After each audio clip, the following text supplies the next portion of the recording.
semestinya kemudian SKP. Untuk narasumber yang kedua, Gusti Kanjeng Ratu Mangkubumi dengan materinya Keraton Mendunia, tantangan dan hambatannya. Agak leluasa Gusti Kanjeng, jadi monggo.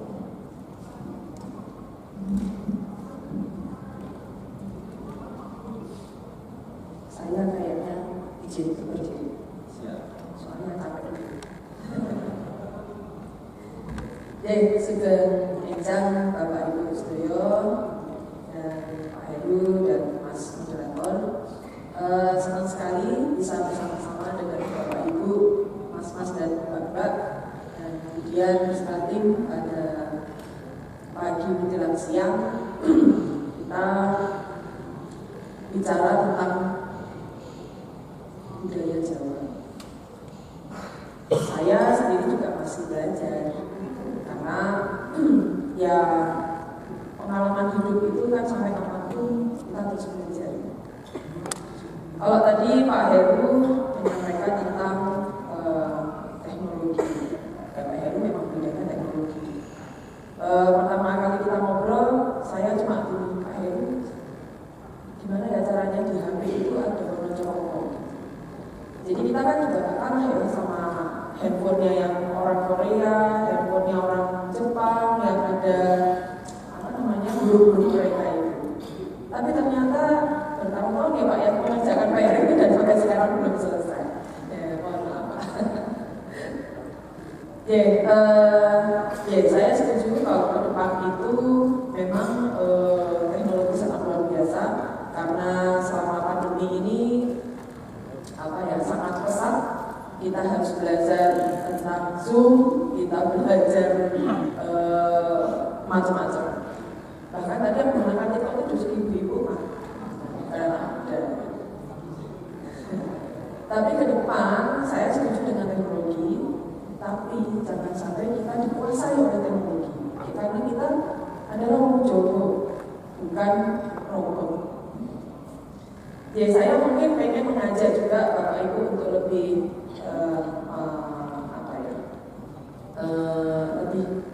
lebih dalam lagi.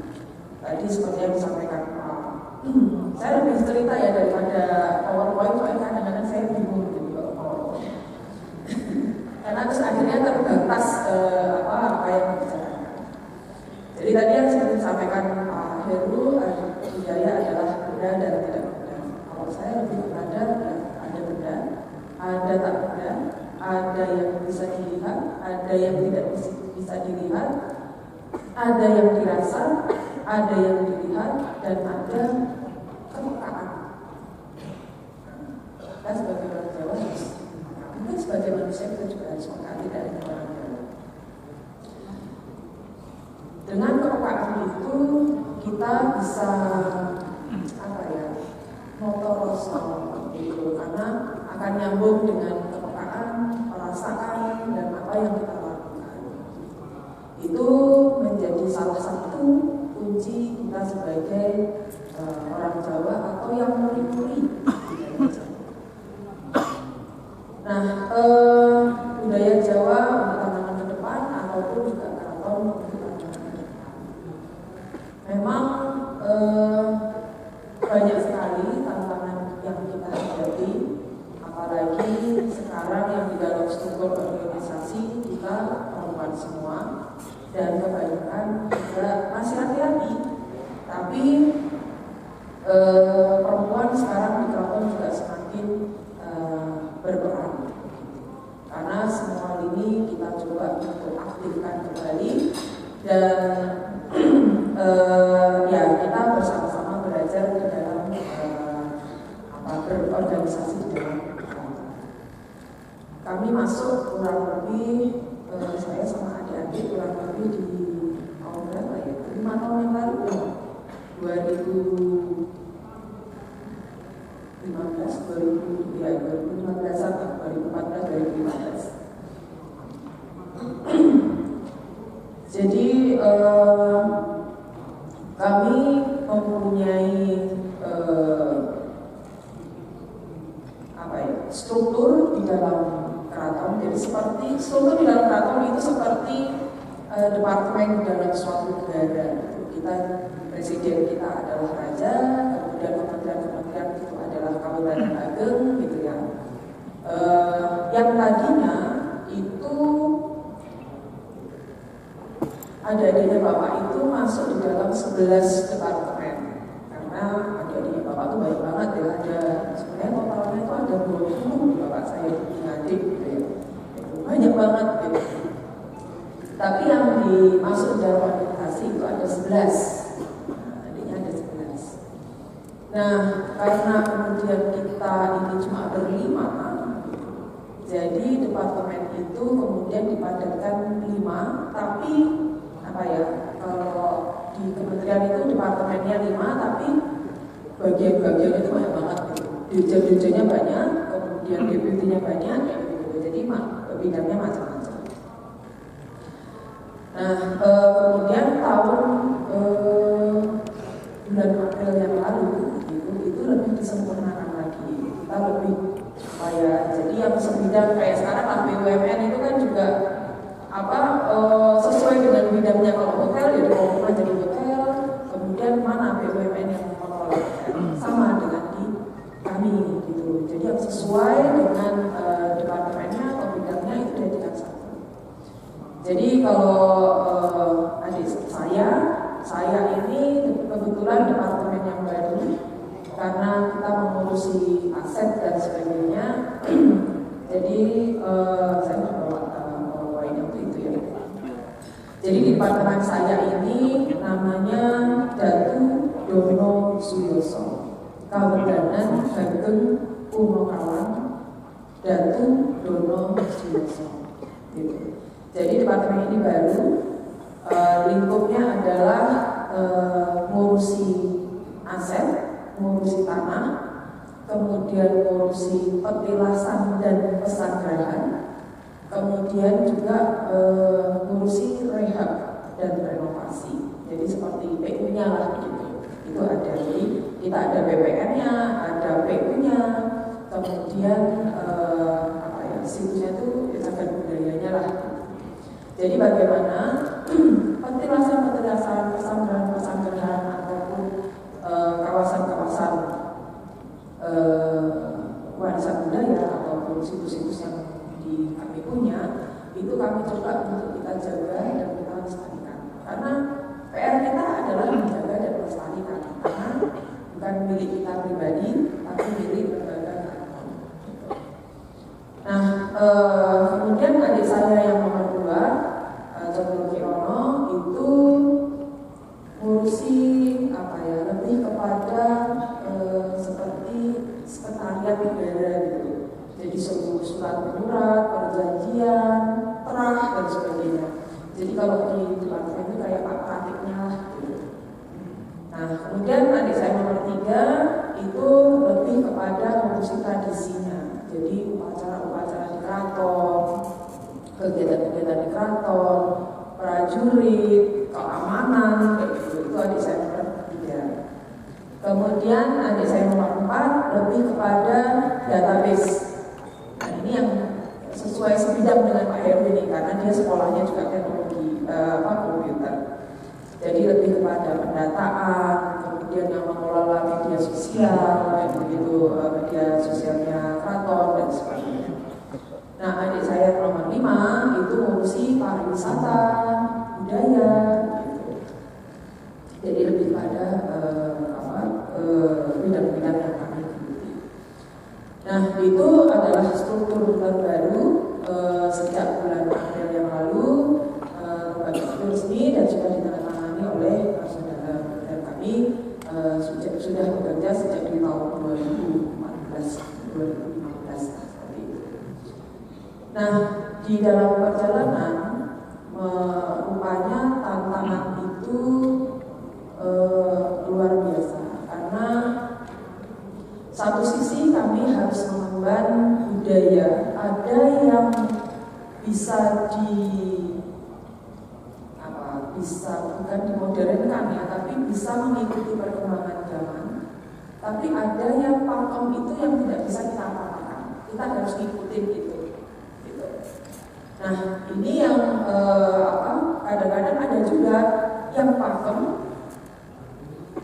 udah sulit kalau kita tidak melakukan perubahan, tapi sedangkan itu tidak bisa. Jadi masih banyak hal. Jadi kita sendiri juga bagaimana kita mempertahankan tradisi yang memang tidak bisa kita ubah-ubah. Ya memang udah pakemnya seperti itu. Gitu. Itu dari acara pernikahan, dari kita perempuan dan melahirkan, dari kita menikah, kita melahirkan sampai anak kita menikah lagi itu masih banyak hal yang tidak bisa diubah. Itu pakemnya, gitu ya. Jadi ada pesan, ada sunatan, ada tarapan dan sebagainya, itu pakem yang harus kita lewati. Itu dari sisi budaya. Jadi kita tetap muri-muri menjaga, dan kita juga meneruskan kepada anak-anak kita. Jadi jangan sampai budaya yang kita punya itu hilang begitu saja. Nah, sedikit-sedikit ini kita tulis. Karena kalau zaman dulu itu masih banyak yang verbal ya, gitu. Nah, sekarang sudah tidak bisa. Ini bagian dari tantangan. Bahwa kadang-kadang itu dulu katanya yang ini itu caranya begini, katanya yang ini itu caranya begini. Nah, sekarang tidak bisa. Hanya katanya, kemudian akhirnya terkikis dalam budaya tersebut, gitu. Ataupun kegiatan-kegiatan upacara yang ada. Jadi sekarang kita tulis satu persatu, dari sajennya, upacaranya, bajunya, tata cara, semua satu sedikit kita bukukan. Sampai ajaran tradisi agama yang ada di keraton. Sebenarnya sunnah berjamaah itu seperti apa sih? Kadang-kadang dari konco kaji pemulon itu juga dulu ajarannya begini, tapi ada lagi yang bilang dulu ajarannya itu begini loh, begini ya. Itu juga sedikit-sedikit kita bukukan. Jadi banyak hal yang ini sedikit-sedikit kita bukukan. Kemudian juga sedikit-sedikit Hayu itu juga mematahkan di dalam media sosial. Nah, ini juga tentunya monggo kita terbuka, kita juga butuh masukan dari Bapak Ibu semua. Kemudian mungkin solusinya seperti apa yang belum ada solusi dan sebagainya, mungkin ada masalah dan sebagainya, mungkin kita juga dibantu untuk solusinya seperti apa, karena kita berlima ini masuk jadi di dalam, jadi kadang-kadang kita kurang melihat dari skop yang tinggi gitu. Kita juga butuh, kita terbuka, kita juga sekarang menerima masukan-masukan, menerima saran, juga menerima kritik, tapi tidak menerima nyinyiran ya Bapak Ibu. Jadi kita juga terima kasih jika kita dibantu untuk sebenarnya jauh ini gini. Jadi itu menjadi tambahan. Adik-adik saya terbuka gitu untuk menerima saran, masukan, kritik, itu juga gak masalah gitu. Itu bagian dari memperbaiki kita gitu. Tapi kita jangan dinyinyirin, karena kita juga lagi belajar. Kita bukan orang yang 100% sudah memahami gitu. Nah, itu satu sisi. Nah, kalau kita sekarang bicara bangunan gitu. Untuk dari sisi bangunan ataupun penataan di wilayah daerah istimewa Yogyakarta, ini juga menjadi tantangan yang berat juga. Selain tadi tradisi yang memang kita bukan teguh gitu ya tadi ya, jadi benda tak benda, terlihat tidak terlihat, rosok, peka, terus bagaimana bertutur kata yang bagus, bagaimana berbahasa Jawa yang bagus gitu. Jadi kalau saya sih nggak setuju ya kalau anak kecil udah kita ajar bahasa Inggris itu Pak. Negara yang maju itu yang nggak bisa bahasa Inggris kok. Buat apa kita bahasa Inggrisnya tercicus gitu, punya 5 bahasa, berapa bahasa, tapi bahasa Jawa lain so, mana-mana gitu. Nah gitu. Nah sekarang kalau kita bicara benda ataupun penataan gitu, itu tantangan yang lain lagi untuk di masa depan.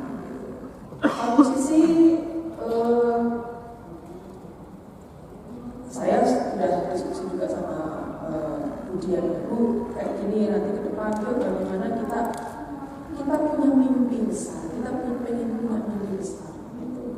Jadi awalnya kita ngobrol-ngobrol masalah sumber filosofi ya, sumber filosofi. Bukan cuma tunggu sampai ya Bu, kita kan punya Merapi sampai Parangkusumo, tapi kita juga punya warisan budaya yang sangat luar biasa di Jogja ini. Kenapa kita nggak punya mimpi yang besar? Gitu. Mungkin kita targetkan 50 tahun gitu, tapi kita punya target mimpi, tapi punya target. Gimana ya Bu kalau 50 tahun kita punya target? DIY ini, Daerah Istimewa Yogyakarta ini punya mimpi menjadi World Heritage, warisan budaya dunia. Kita nggak kalah sama Edinburgh, kita nggak kalah sama Kyoto yang ada di Jepang itu, kita nggak kalah sama Kazan yang ada di Rusia.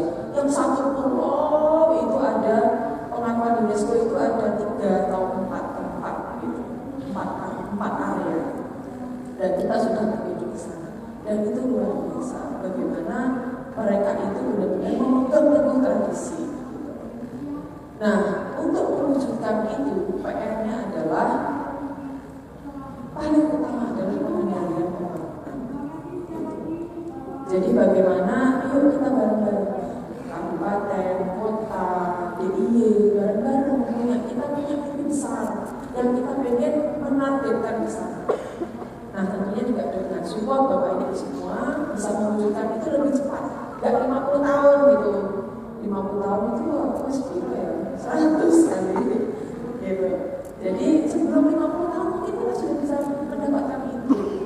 Nah, makanya kita dari Dinas Kebudayaan, dari pemerintah daerah itu benar-benar fight benar untuk City of Philosophy itu bisa segera didapat. Ini menjadi pijakan tangga yang pertama untuk kita menuju ke sana. Nah, makanya di beberapa tempat itu penataan, gitu, merapikan, mengembalikan pada yang seharusnya, gitu. Nah, satu sisi kita ke depan pengen menjadikan DIY itu World Heritage, gitu. Tapi satu sisi saya punya PR untuk mengembalikan semaksimal mungkin, meskipun dalam kondisi yang sekarang, tapi semaksimal mungkin wajah Daerah Istimewa Yogyakarta kembali seperti pada zaman Eyang HB1 membuat. Nah, mana yang bisa kita kembalikan? Ayo kita kembalikan. Jadi kita mengembalikan ataupun kita membangun sesuatu itu bukan tanpa dasar, gitu.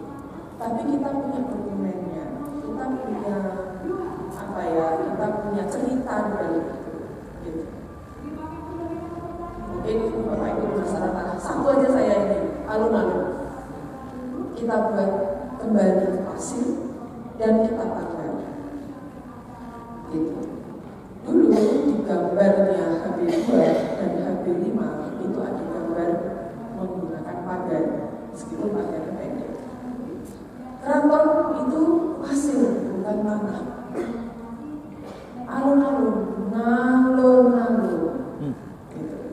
Jadi aslinya adalah pasir.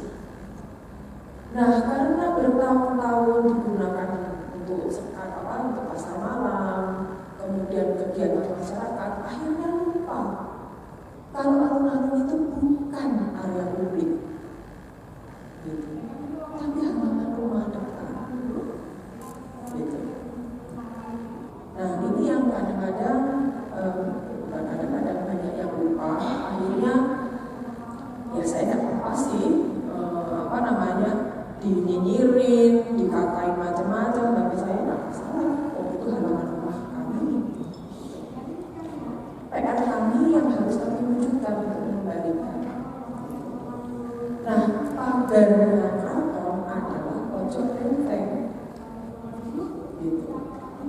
pada waktu kita mengembalikan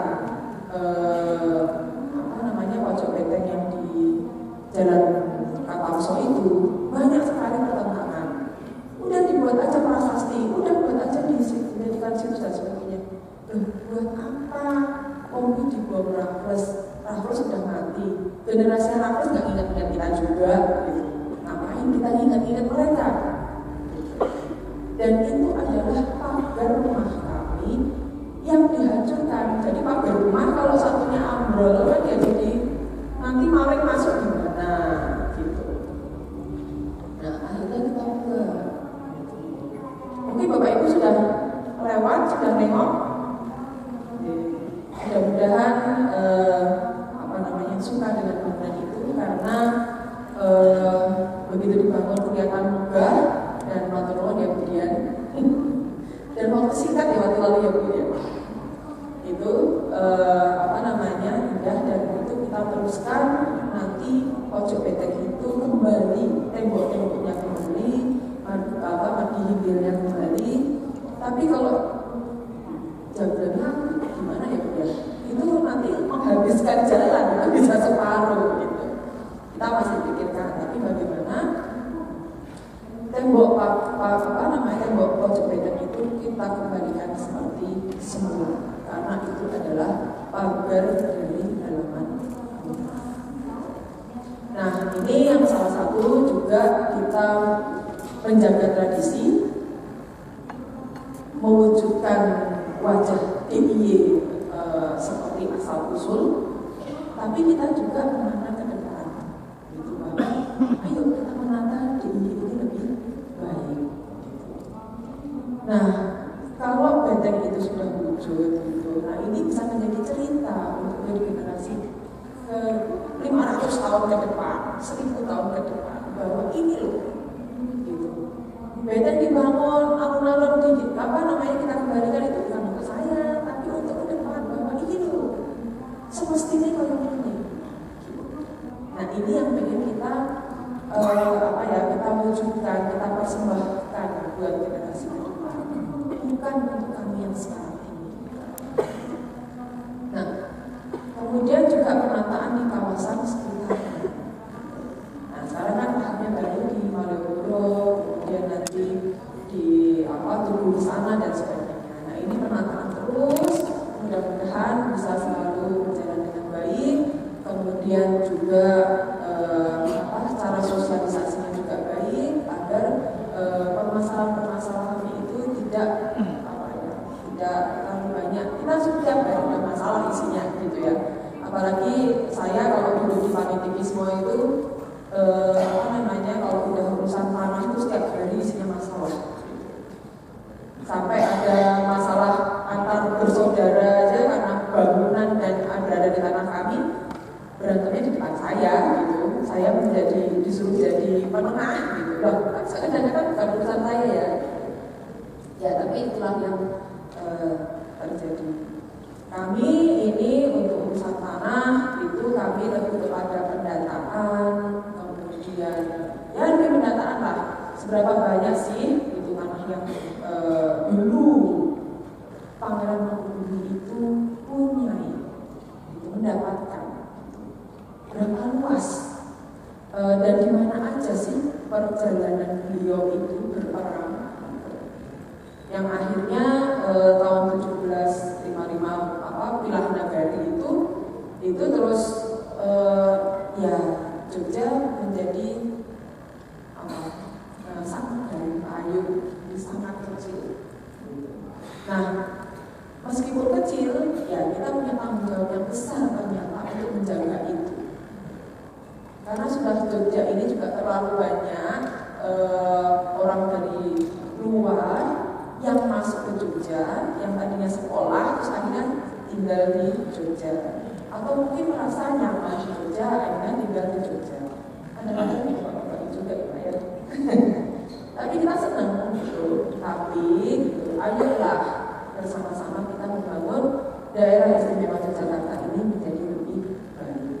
Nah tantangan ke depan itu tadi, kalau kita menginginkan menjadi World Heritage, ya yang paling utama bagaimana kita mengendalikan bangunan tersebut. kita jadikan Yogyakarta yang berhati nyaman itu ya nyaman tenang. Yogyakarta yang istimewa ya istimewa tenang. Dari orangnya, dari penataannya, gitu ya. Nah, Jogja juga sudah terkenal dengan macet, jalanan padat di mana-mana. Gitu. Yang memang Jogja itu sama Bali, gitu. Jalannya itu kecil-kecil. Gitu. Nah, sekarang kita punya masalah dengan jalan tol. Nah, kalau di Jogja ada jalan tol, bagaimana dengan mimpi kita yang besar ini? Kita ingin menjadikan World Heritage untuk daerah istimewa Yogyakarta. Tapi bagaimana dengan adanya tol? Kita bingung juga ya, gitu. Kita sering diskusi Bu Rani, Bu Ana, Bu Dian, Bu kalau ada ini gimana? Nah, ini bagian dari kita pengen ya Jogja itu jangan terlalu modern lah, gitu. Nah, ini saya nggak tahu nanti ini jalan tol gimana ya, gitu. Tapi sudah mulai pelan-pelan. Tapi kita wakil-wakil betul tidak boleh berada di atas situs. Aku nggak ngerti lah itu gambarnya gimana. Pokoknya nggak boleh di atas situs, nggak boleh di atas makam. Gitu. Nah, itu menjadi syarat utama kita. Jadi bagaimana meskipun ada jalan tol, tapi tetap menghargai situs-situs yang ada di bawah, baik yang masih ada di atas tanah, kita lihat, ataupun yang sudah berada di bawah tanah, yang sudah tidak nampak. Itu juga seiring dengan kami mencoba untuk menyampaikan kepada yang membuat bangunan untuk tidak ada lagi membangun basement. Jadi bangunan di bawah. Biasanya untuk parking space ya, biasanya untuk parkiran kayak gitu. Kenapa? Karena kami ingin menghargai situs-situs yang ada di bawah. Meskipun arkeologi bilang 40 meter udah kena gali nggak ada, tetap pasir. Erupsi itu udah ribuan tahun. Nah, pasti sudah ratusan meter di bawah. Nah, kami mencoba, ayolah semaksimal mungkin kita jaga betul semua situs-situs sekecil apapun kita jaga. Jadi jangan sampai rusak. Nah, ini juga tantangan. Karena dalam hal basement itu saya percaya banyak orang menganggap saya itu aneh. Tapi bagi saya, ya saya punya kewajiban jaga kok. Oh, itu situsnya milik DIY, bukan milik saya, tapi milik DIY. Yang perlu kita jaga. Nah, kalau untuk situs itu saya juga punya mimpi ya. Umpamanya contoh Malioboro Mall, bawahnya candi. Gimana ya nanti mungkin dengan teknologi ke depan. Nah, mungkin kayak Pak Heri juga nih ke depan Pak Ayu. Mungkin 10 tahun ke depan ya Pak. Tetap Mall Malioboro Mall berdiri di sana, tapi candi di bawahnya kita bisa lihat. Nah, katanya di negara mana itu sudah ada, gitu. Sudah ada katanya, cuma saya juga pengen lihat gitu. Seperti apa kecanggihan teknologi tersebut. Jadi kita bisa lihat itu nanti di bawah UI seperti apa, ya toh, gitu. Nah itu kan jadi kaca semua nanti Pak. Karena saking bagusnya, saking banyaknya situs-situs yang ada di Jogja. Nah ini yang juga perlu kita jaga, kita rawat, bukan untuk kita, tapi untuk cerita ke depan anak-anak kita di 1000 tahun ke depan, 2000 tahun ke depan masih utuh. Nah ini yang menjadi PR kita ini, meskipun tantangannya sangat luar biasa.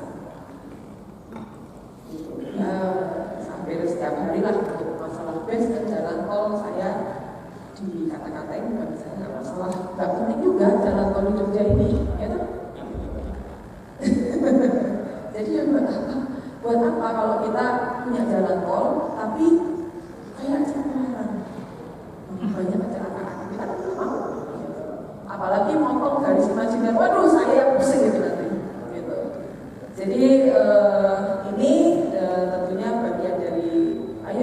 bekerja bersama DIY ini untuk kita punya mimpi besar, tapi juga tentunya dukungan dari Bapak Ibu yang untuk support kita bahwa ya wong Jawa tetap Jawa, ojo kelangan Jawa nih, tetap ada rasa dan kepekaan gitu, agar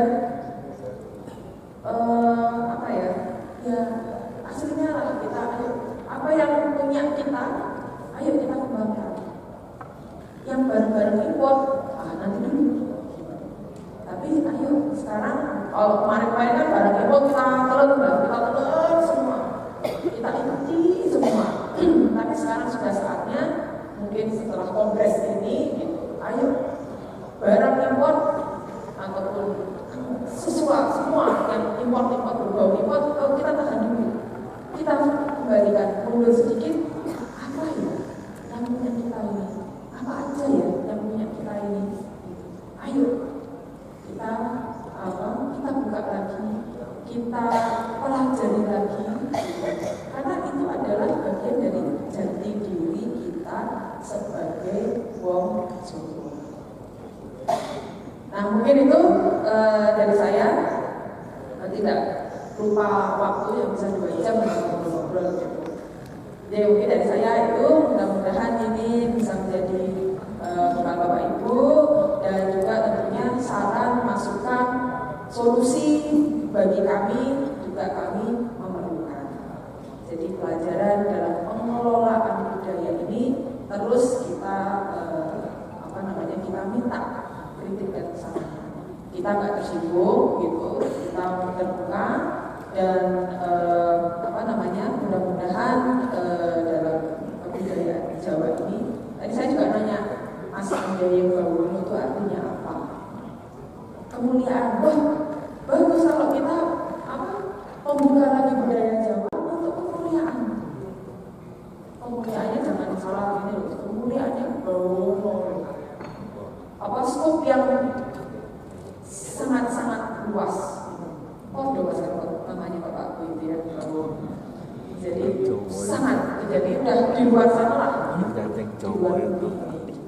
Jadi mudah-mudahan dengan situasi dunia yang seperti ini, kita refleksi. Zakat seluruh dunia. Tapi bukan berarti kita Jaya. Ayo bumi Nusantara ini kita benar-benar kita pikul gitu untuk kejayaan semua dan sudah waktunya lah kita ini keluar dari sampah emas.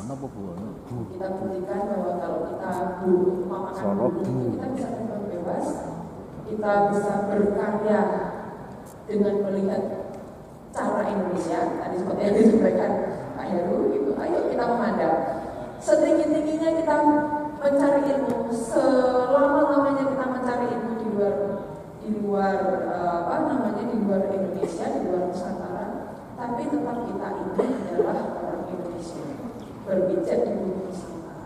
Jadi berpikirnya adalah pengelolaannya itu dengan rasa Indonesia. Itu yang paling penting. Kami katakan matur nuwun dan siap.